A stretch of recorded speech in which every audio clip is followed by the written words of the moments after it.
날씨가 추운데 수협에 나오신 여러분 모두를 환영합니다. 이쪽에 앉았는데 발밑으로 찬바람이 막 술술 들어오더라고요. 정말 춥구나. 내일 새벽에 영하 9도랍니다. 따뜻하게 문을 하고 주무시고요. 그런데 우리 김영진 강도사님이 기쁨으로 찬양하고자 하니까 박수를 뜨겁게 치니까 막 열이 나더라고요. 여러분 기쁨으로 박수치며 찬양하시길 축복합니다. 하나님께서 건강 주실 줄 믿습니다. 아멘. 히브리서 11장은 믿음장이다 말씀을 드렸습니다. 먼저 1절부터 3절을 보면 믿음이 무엇인지 믿음의 본질을 우리에게 말씀해 주었고, 그 다음 그 믿음으로 살았던 사람들을 예로 설명했습니다. 지난 시간에 우리는 아벨, 에녹, 노아에 대해서 함께 살펴보았습니다. 아벨은 믿음으로 예배한 사람, 에녹은 믿음으로 하나님과 동행한 사람, 노아는 믿음으로 하나님 말씀에 순종한 사람이었다라고 함께 살펴보았습니다. 그러므로 우리 역시 믿음으로 예배하자, 믿음으로 하나님과 늘 동행하는 사람이 되자, 믿음으로 하나님의 말씀을 따르는 사람이 되자라고 함께 말씀을 살펴보았습니다. 오늘 2026년도 시작하고 첫 번째 수요 예배입니다. 지난 2025년 여러분 한 해 어떻게 사셨습니까? 믿음으로 사셨습니까? 2026년도에는 더욱더 믿음으로 하나님을 예배하며 하나님과 동행하시고 순종하시는 여러분들이 다 되시기를 주의 이름으로 축원합니다. 자, 지난 시간에 오늘은 믿음의 사람 아브라함입니다. 성경은 아브라함을 하나님의 벗이다, 하나님과 친구다라고 말씀합니다. 이사야 41장 8절에 하나님께서 아브라함을 어떻게 대하고 계신지를 말씀합니다. 우리 같이 한번 읽어볼까요? 시작. 나의 종 너 이스라엘아, 내가 택한 야곱아, 나의 벗 아브라함 자손아. 자, 이렇게 예언의 말씀을 전했습니다. 하나님께서 아브라함을 나의 벗, 그다음에 나의 벗 아브라함이다라고 부르셨다는 것입니다. 그리고 야고보서 2장 23절에서도 이렇게 기록합니다. 같이 한번 읽어볼까요? 시작. 이에 성경에 이른바 아브라함이 하나님을 믿으니 이것을 의로 여기셨다는 말씀이 이루어졌고 그는 하나님의 벗이라 칭함을 받았나니. 자, 이렇게 말씀을 하고 있습니다. 여러분 성경 어디에도 하나님의 벗, 하나님의 친구로 불리는 곳이 없습니다. 그런데 아브라함을 향해 나의 벗, 하나님의 벗 이렇게 부르고 있다는 것입니다. 여러분 벗, 친구처럼 가까운 사이가 어디 있겠습니까? 부모님이나 가족에게 하지 못할 말을 할 수도 있는 것이 바로 친구인 것이죠. 정말 가까운 친구라면 그렇습니다. 오늘 본문을 통해 우리는 하나님의 친구로 불린 아브라함의 믿음을 볼 수 있습니다. 아브라함을 통해 과연 믿음이란 무엇인지, 또 우리가 믿음으로 살기 위해 어떻게 해야 할 것인지 함께 살펴보도록 하겠습니다. 자, 오늘 아브라함의 믿음을 통해서 주시는 첫 번째 교훈, 자, 같이 한번 읽어봅니다. 시작. 믿음은 도전입니다. 여러분 믿으십니까? 우리 본문 8절 말씀 같이 한번 읽어보도록 하겠습니다. 8절 시작. 믿음으로 아브라함은 부르심을 받았을 때에 순종하여 장래의 유업으로 받을 땅에 나아갈새 갈 바를 알지 못하고 나아갔으며.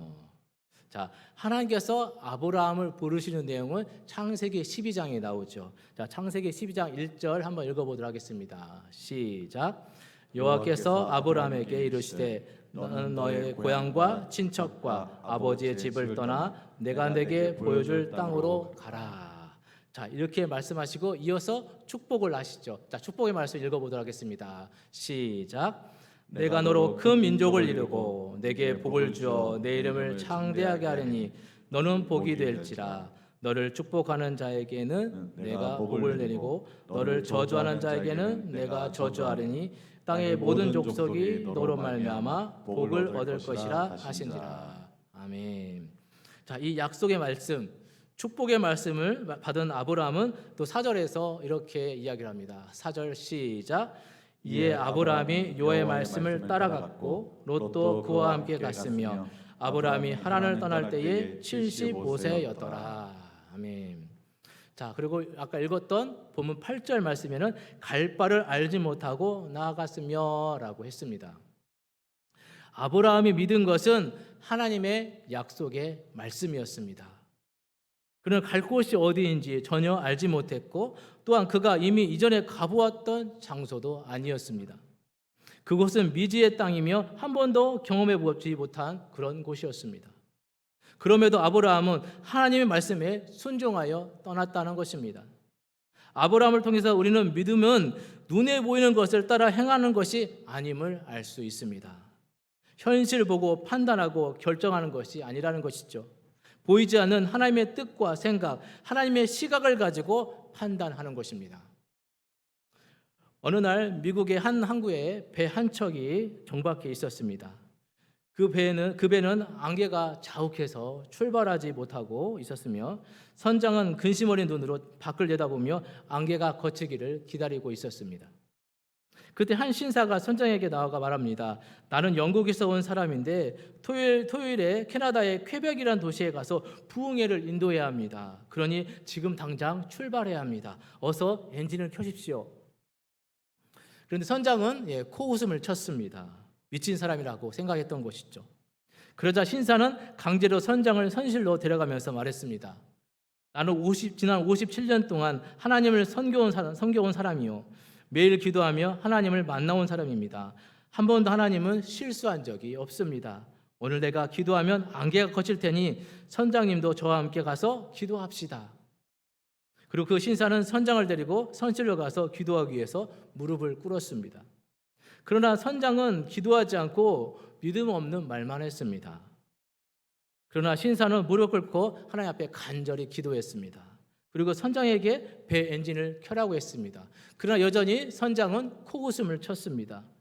그러나 신사는 창문을 열어보라고 했습니다. 창문을 열어보니 창밖에는 언제 그러냐는 듯이 날이 활짝 개어 햇빛이 내리쬐고 있었습니다. 선장의 눈에는 안개만 가득한 현실만 보였지만 이 신사의 눈에는 햇빛이 쨍쨍 내리쬐게 하시는 하나님의 역사가 보였던 것입니다. 여러분, 이분이 누구일까요? 평생 동안 5만 번 기도의 응답을 받았다고 하는 조지 뮬러 목사의 이야기입니다. 눈에 보이지 않아도 귀에 들리지 않아도 믿음의 눈을 뜨고 믿음의 시각으로 나아가는 사람이 바로 믿음의 사람인 줄 믿습니다. 우리의 눈에 여러분 천국은 보이지 않습니다. 그러나 오직 믿음의 눈으로 보이는 것이죠. 우리 눈에 부활이 보이지 않습니다. 육신의 눈으로 보이는 것이 아닙니다. 믿음으로 보이는 것입니다. 예수님은 예수님의 손과 발을 만져보고야 믿겠다 한 도마에게 이렇게 말씀하셨습니다. 요한복음 20장 27절 말씀 시작. 도마에게 이르시되 내 손가락을 이리 내밀어 내 손을 보고 내 손을 내밀어 내 옆구리에 넣어보라. 그리하여 믿음 없는 자가 되지 말고 믿는 자가 되라. 아멘. 여러분은 믿으시길 바랍니다. 여러분, 우리 눈에 영생이 보이지 않습니다. 오직 믿음의 눈으로만 보이는 것입니다. 오늘 우리의 바라는 것이 지금 현실에서는 결코 보이지 않습니다. 믿음의 눈으로, 믿음의 시선으로 볼 때 보여지는 것이고 그렇게 그려지는 것입니다. 이것을 붙들고 가는 사람이 바로 믿음의 사람들이라는 것이죠. 특히 하나님께서 약속하신 하나님의 말씀을 붙들고 가는 것입니다. 오늘 여러분들이 그러한 믿음의 사람들이 되시기를 주의 이름으로 축복합니다. 자, 아브라함은 비록 그가 갈 곳이 어디인지 갈 바를 알지 못했지만 믿음으로 약속의 말씀을 붙들고 하나님의 인도하심을 따라 나아갔습니다. 중요한 것은 일어서는 것입니다. 말씀을 듣고 행동하는 것입니다. 그리고 도전하는 것입니다. 아브라함은 자신이 이제껏 쌓았던 모든 삶의 부산물을 다 놓고 순종하며 하나님을 따라 나아갔습니다. 사람들의 시선과 소리에 기울이지 않고 하나님의 말씀에 귀 기울였고 그 소리를 따라 일어섰습니다. 이를 위해 오늘 우리는 먼저 하나님의 음성을 듣는 것이 중요한 것입니다. 그리고 그 다음 그 소리에 순종하여 따라가야 하는 것입니다. 그것은 때로는 내가 쌓은 모든 경험, 나의 지식, 나의 재산 이런 것들을 내려놓아야 하는 도전일 수도 있고 아주 사소한 것을 버리는 도전일 수도 있습니다. 또한 익숙한 것과 이별일 수도 있습니다. 이런 것들과 이별하지 않고 결코 믿음으로 일어설 수 없는 것입니다. 오늘 여러분이 믿음으로 도전해야 할 일들은 무엇입니까? 2026년도 새 한 해에는 하나님의 세미한 음성에 귀를 기울이며 그 말씀대로 순종하여 하나님과 더 가까이 나아가는 믿음의 도전이 있으시는 여러분들이 다 되시기를 주의 이름으로 축원합니다. 자, 오늘 두 번째 교훈 같이 한번 읽어봅시다. 시작. 믿음은 나그네 인생을 사는 것입니다. 자, 9절과 10절 말씀 같이 읽어보도록 하겠습니다. 시작. 믿음으로 그가 이방 땅에 있는 것 같이 약속의 땅에 거류하여 동일한 약속을 유업으로 함께 받은 이삭 및 야곱과 더불어 장막에 거하였으니 이는 그가 하나님이 계획하시고 지으실 터가 있는 성을 바랐습니다. 아멘. 자, 아브라함은 하나님의 말씀에 순종하여 약속의 땅으로 나아갔습니다. 그리고 그곳에 거하면서 그 아들 이삭 그리고 야곱과 더불어 장막에 거했다라고 말씀하고 있습니다. 자, 여기서 거류하여는 나그네로서 사는 것을 말하는 것입니다. 완전한 정착이 아닙니다. 잠시 머무는 삶을 말하는 것입니다. 여러분, 나그네는 여행 계획을 의미하는 것이죠. 정착민이 아닙니다. 아브라함도 이삭도 야곱도 가나안 땅을 주시겠다는 하나님의 약속의 성취를 죽을 때까지 보지 못하였으며 가나안 땅에서 나그네와 같은 삶을 살아야 했습니다. 그 약속은 출애굽한 후손들에 의해서 성취되었던 것이죠. 그리고 장막에 거하였으니라고 했는데 이는 완전히 정착된 생활을 하지 못하고 나그네 생활을 하였다는 사실을 나타내는 표현으로 약속에도 불구하고 아무것도 소유하지 못한 나그네 상태 가운데 있었음을 말하는 것입니다. 자, 이런 나그네 삶을 사는 아브라함이 인내하며 믿음으로 살았던 비결은 읽었던 10절 말씀처럼 하나님이 계획하시고 지으실 터가 있는 성을 바랐기 때문입니다. 아브라함은 하나님이 계획하시고 손수 지으신 하늘나라의 도성을 바라보았기 때문에 이 땅에서 믿음의 인내를 할 수 있었던 것입니다. 이에 대해서 13절부터 16절을 보면 본향이라는 단어를 반복해서 말씀하고 있습니다. 나그네에게는 돌아갈 고향, 본향이 있는 것이죠. 언젠가는 돌아갈 곳이 있다라는 것입니다. 자, 사람에게는 세 가지 고향이 있다고 합니다. 먼저 육신의 고향이 있죠. 여러분들의 고향은 어디입니까? 저의 고향은 전라북도 정읍시입니다. 자, 부모님이 계시는 곳, 그리고 내가 태어난 곳이죠. 사람들은 나이가 들수록 고향을 그리워하고 향수에 젖어든다고 합니다. 여러분도 그렇습니까? 두 번째는 마음의 고향이 있습니다. 전쟁에서 죽어가던 병사들이 마지막으로 찾고 부르는 이름은 어머니라고 합니다. 그래서 마음의 고향은 어머니라고 합니다. 세 번째는 우리의 영혼의 고향이 있습니다. 하나님은 우리에게 영원한 세계를 사모하는 마음을 주셨습니다. 그래서 전도서 기자는 전도서 3장 11절에서 이렇게 말씀합니다. 같이 한번 읽어볼까요? 시작. 사람에게는 영혼을 사모하는 마음을 주셨느니라. 아멘. 여러분, 본능적으로 우리 인간에게는 영원 세계에 대한 사모하는 마음이 있다는 것입니다. 거북이가 바닷가 모래사장에 알을 낳고 때가 되면 알에서 새끼들이 깨어나지만 본능적으로 바다 냄새를 맡고 바다를 향해 나아가듯이, 그리고 오리가 물을 처음 보고 본능적으로 물에 뛰어들듯이 우리 인간은 본능적으로 내세를 사모하게 된다는 것입니다. 우리 인생은 마치 여행과도 같습니다. 여행객에게 돌아갈 고향, 본향이 있듯이 우리 인생에게는 돌아갈 본향, 하나님 나라가 있다는 것입니다. 우리 육신은 흙에서 왔다가 흙으로 돌아갑니다. 자, 우리 영혼은 하나님께로부터 와서 또 하나님께로 돌아가는 것이죠. 오늘 본문은 아브라함도 이삭도 야곱도 모두 본향을 사모했다라고 말씀합니다. 16절 상반절을 보면 또 이렇게 이야기합니다. 같이 한번 읽어볼까요? 시작. 그들이 이제는 더 나은 본향을 사모하니 곧 하늘에 있는 것이라. 아멘. 자, 여러분, 우리의 인생은 나그네 인생입니다.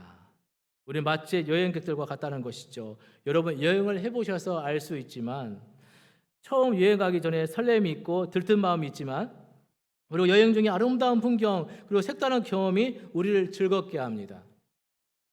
그러나 여행이 지속되고 나면 한결같이 하는 말이 무엇입니까? 아무래도 나는 내 집이 좋아라고 이렇게 이야기를 한다는 것이죠. 또한 외국의 아무리 아름다운 풍경과 나라를 보아도 결국 한마디 합니다. 아무리 그래도 내 나라 우리 대한민국이 더 좋은 것 같아 라고 여행객들이 고백을 한다고 합니다. 우리 인생이 편히 쉴 곳은 주님의 품이며 영원한 주님 품에 안길 우리 본향, 영원한 그것이 바로 하늘나라인 줄 여러분 믿으시길 바랍니다. 그래서 믿음의 사람들은 그 하나님 나라를 사모하며 살아간다는 것이죠. 아무리 이 땅에서 좋은 것, 아름다운 것들을 보고 즐겨도 저 천국의 안식과는 비교할 수가 없기 때문입니다. 이 땅에서 삶에 필요한 재물이 필요 없다는 것이 아닙니다. 그것이 전부일 것처럼 살지 말라는 것입니다. 그것만을 위해서 사는 사람들은 믿음의 사람들이 아니라는 것입니다. 오늘 우리는 다 나그네들입니다. 가야 할 곳이 있는 사람들입니다. 우리의 본향이 있습니다. 우리의 영혼의 안식처가 우리를 기다리고 있습니다. 그것을 사모하며 살아가는 것이 바로 우리 믿음의 사람들이라는 것입니다. 그리고 그 나라를 바라보며 살기에 이 땅의 어려움들도 인내하며 이겨낼 수 있는 것입니다. 이 땅에서 주의 나라를 위한 수고를 결코 헛되게 생각하지 않습니다. 인내하며 믿음으로 살아가는 것입니다. 자, 우리가 믿음으로 산다는 것은 바로 나그네 인생을 사는 것입니다. 본향을 사모하며 사는 것입니다. 오늘 여러분들에게 그러한 믿음으로 살아가시는 은혜가 있으시기를 주의 이름으로 축원합니다. 자, 오늘 교훈 세 번째 같이 한번 읽어보도록 하겠습니다. 시작. 믿음은 어려운 시험 앞에서도 하나님을 신뢰하는 것입니다. 아멘. 자, 본문 17절 말씀 같이 한번 읽어볼까요? 시작. 아브라함은 시험을 받을 때에 믿음으로 이삭을 드렸으니 그는 약속을 받은 자로 돼 그의 아들을 드렸느니라. 아멘. 자, 이 말씀은 창세기 22장의 내용이죠. 자, 창세기 22장 2절 말씀 같이 한번 읽어보도록 하겠습니다. 시작. 여호와께서 이르시되 내 아들 내 사랑하는 독자 이삭을 데리고 모리아 땅으로 가서 내가 내게 일러준 한 산 거기서 그를 번제로 드리라. 자, 여기에 내 아들 내 사랑하는 독자 이삭이라고 말씀합니다. 여러분, 이삭은 어떤 아들입니까? 100세에 낳은 독자입니다. 하나님의 약속을 따라 얻은 아들입니다. 그리고 사랑하는 아들입니다.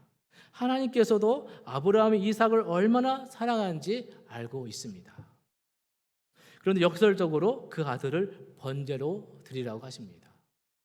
사람을 태워 제사로 드리는 것은 하나님께서 가장 싫어하신 이방인들의 이방신에게 제사하는 방식입니다. 그런데 하나님께서 이것을 하라고 하신다는 것이죠. 변명거리가 많고 따질 것이 많을 것입니다. 아니, 하나님께서 약속하시고 주셔서 낳은 아들이 아닙니까? 그런데 다시 드리라니요. 아니, 하나님께서 어떻게 사람을 번제로 드리러 가십니까? 이것은 아니잖아요. 하나님, 내가 이삭을 얼마나 사랑하는지 하나님이 아시잖아요. 그런데 어떻게 이삭을 데려간다고 말씀하십니까? 여러분들은 어떻게 반응하시겠습니까? 여러분, 그런데 성경에는 이런 아브라함의 변명이나 따지는 말들이 전혀 나오지 않습니다. 심지어 간절히 기도했다는 내용도 없습니다. 하나님, 제가 기도해 보고요, 이런 말이 없습니다. 단지 아침 일찍 일어나 준비를 합니다.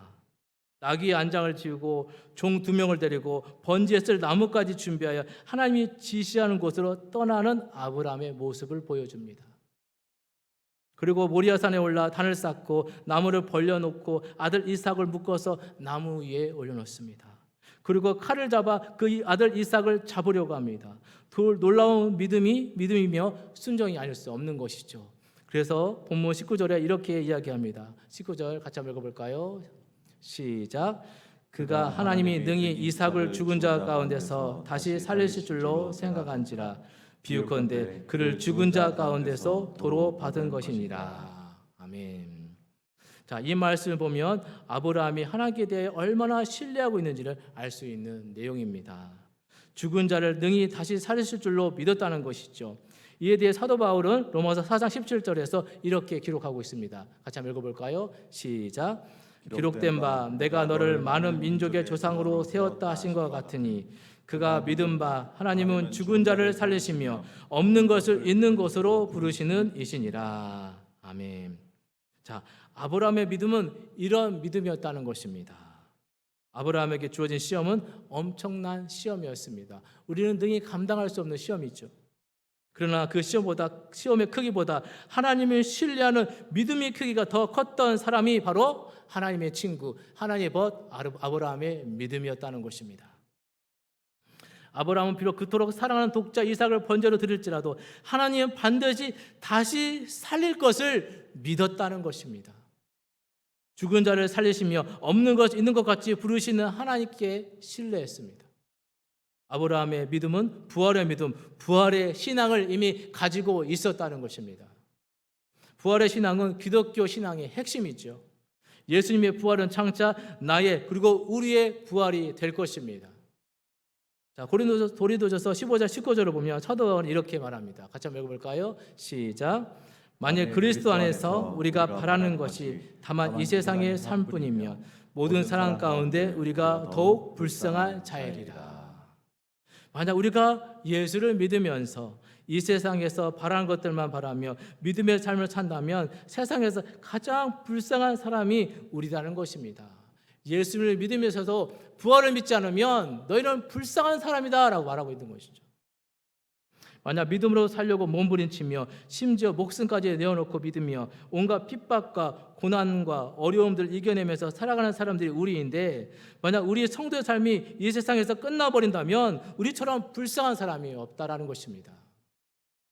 그러나 만약 우리의 부활이 없다고 한다면 예수님도 다시 살지 못하셨을 것이며, 예수님이 다시 살지 못했다면 우리가 전하는 복음, 전도하는 것, 설교하는 것 다 헛것이며 우리의 믿음도 헛것이며 우리는 거짓 증거자가 될 뿐입니다.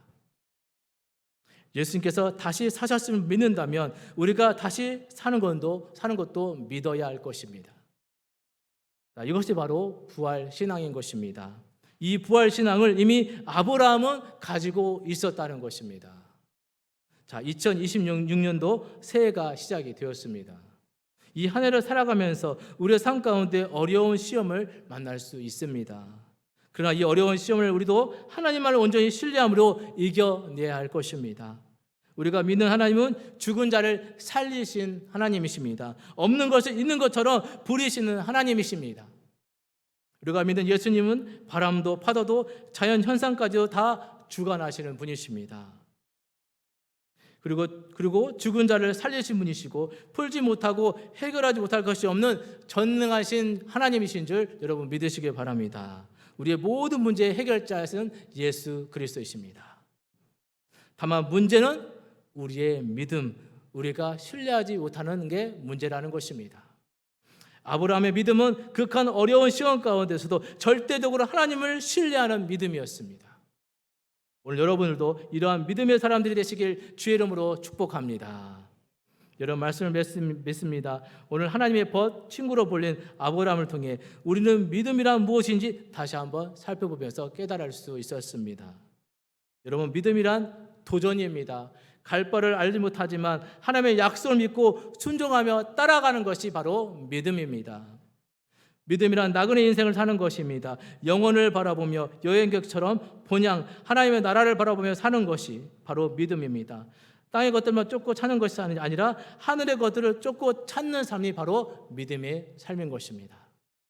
그리고 믿음이란 어려운 시험에도 여전히 하나님을 신뢰하는 것입니다. 하나님 죽은 자를 살리시고 없는 것도 있는 것 같이 부리시는 분이십니다. 그 어떤 것도 완전히 신뢰할 수 없지만 오직 하나님은 온전히 신뢰할 수 있는 분이십니다. 우리의 모든 문제의 해결자이십니다. 오늘 이 아브라함의 믿음을 본받아 하나님의 벗이 되어 하나님과 즐겁게 동행하는 여러분들의 복된 삶이 되시기를 주님의 이름으로 축원합니다. 기도하시겠습니다. 하나님 아버지 은혜와 사랑을 감사합니다.